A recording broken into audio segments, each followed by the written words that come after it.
नमस्कार बंधुरा आज आमी बानाচ্ছি কাঁচকলার কোপ্তা। কাঁচকলার কোপ্তা বানানোর জন্য আমি নিয়ে নিয়েছি 3টে কাঁচকলা। কাঁচকলাগুলো ছোট ছোট ছিল। পেঁয়াজ কুচি করে কাটা, কাঁচা লঙ্কা কুচি করে কাটা, একটি ডিম ও 2-3 কোয়া রসুন কুচি। এটি আমিষ ভাবে বানানো কাঁচকলার কোপ্তা। আমি প্রথমে কাঁচকলাগুলোকে সিদ্ধ করে খোসা ছাড়িয়ে নিয়েছিলাম।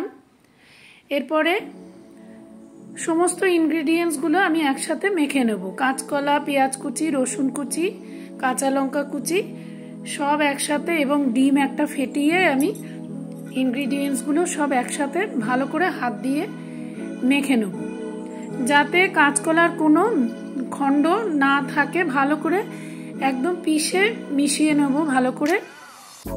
কাঁচকলাগুলো যদি খণ্ড থাকে তাহলে মুখে পড়তে পারে। এবারে পুরোটা ভালো করে মিশিয়ে নিয়ে আমি কোপ্তা আকারে গড়ে নেব।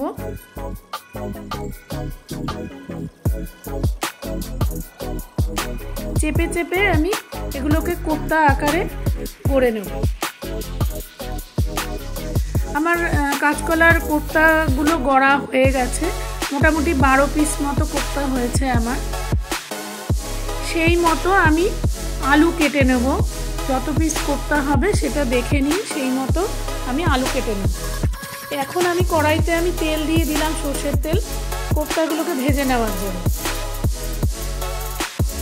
কোপ্তাগুলোকে আমি তেলে দিয়ে দিচ্ছি।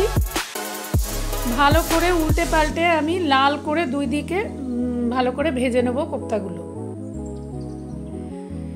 এই কাঁচকলার কোপ্তা যদি কেউ নিরামিষ বানাতে চান সেটাও সম্ভব।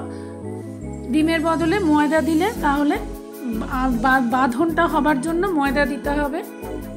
অনেকে আলু দেন কাঁচকলার কোপ্তায়, আমি অবশ্য আলু ইউজ করি না।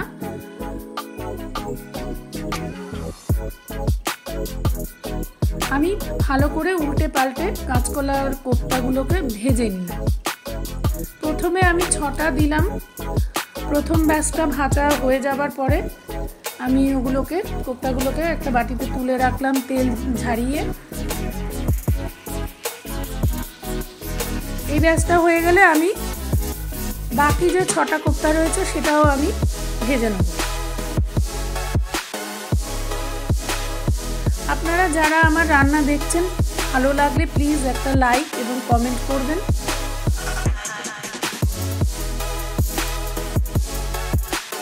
প্রথম ব্যাচটা ভাজা হয়ে যাওয়ার পরে আমি আরও বাকি যে 6টা কোপ্তা করা ছিল সেটাও ভেজে নিলাম। এবার আমি 6 পিস আলু আমি ডুমো ডুমো করে কেটে নিয়েছি, টমেটো কুচি নিয়েছি, তেজপাতা, গরম মশলা এবং কাঁচা লঙ্কা চিড়ে নিয়েছি। এবারে আমি আরও প্রয়োজন মতো একটু তেল যোগ করে তেলে আমি সাদা জিরে ফোড়ন দিয়ে দিলাম। ফোড়ন ভালো করে হয়ে গেলে তেজপাতা দিয়ে দিলাম। তেজপাতা এবং গরম মশলা ফোড়নে দিয়ে দিলাম। নিরামিষ হলে ডিম এবং পেঁয়াজটা ইউজ না করলেও হবে, পেঁয়াজ রসুন ডিম ইউজ না করলেও হবে, ময়দা দিয়ে করলে এবং গরম মশলা দিলে ভালো সুস্বাদু হবে। এবার আমি আলুগুলোকে তেলে ভেজে নেব লাল লাল করে। আলু ভাজা হয়ে গেলে টমেটো কুচিগুলো দিয়ে দিলাম। টমেটো কুচি দিয়ে আমি নুন দিয়ে দেবো যাতে টমেটোটা ভালো করে ভাজা হয়ে গলে যায়। টমেটো আলু ভাজা ভাজা হয়ে গেলে এবার অল্প একটু জল দিয়ে এবার মশলাগুলো অ্যাড করব। 1 চামচ হলুদ গুঁড়ো, 1 চামচ করে ধনে গুঁড়ো এবং জিরে গুঁড়ো আমি দিয়ে দিলাম। মশলাটা হালকা সাঁতলে নেব আমি। মশলা যাতে পুড়ে না যায় সেই কারণে অল্প একটু জল দিয়ে মশলাটা সাঁতলে নেব।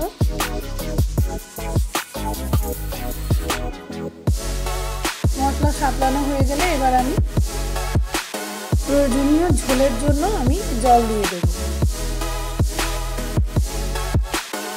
এবার আমি সামান্য পরিমাণে, যেহেতু মাছ বা মাংস রান্না নয় তাই আমি একটু চিনি অ্যাড করলাম। এইসব রান্না একটু মিষ্টি মিষ্টি হলে ভালো হয়।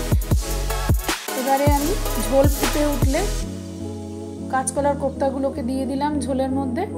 কাঁচা লঙ্কাটা দিয়ে দিলাম। প্রয়োজন মনে করলে আরও নুন আমি অ্যাড করে দেবো।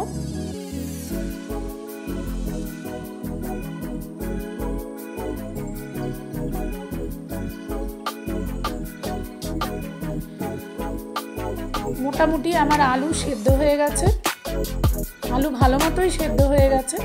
এবারে কাঁচকলার কোপ্তা পুরোপুরি রেডি। এবারে আমি কাঁচকলার কোপ্তা বাটিতে নামিয়ে সার্ভ করব।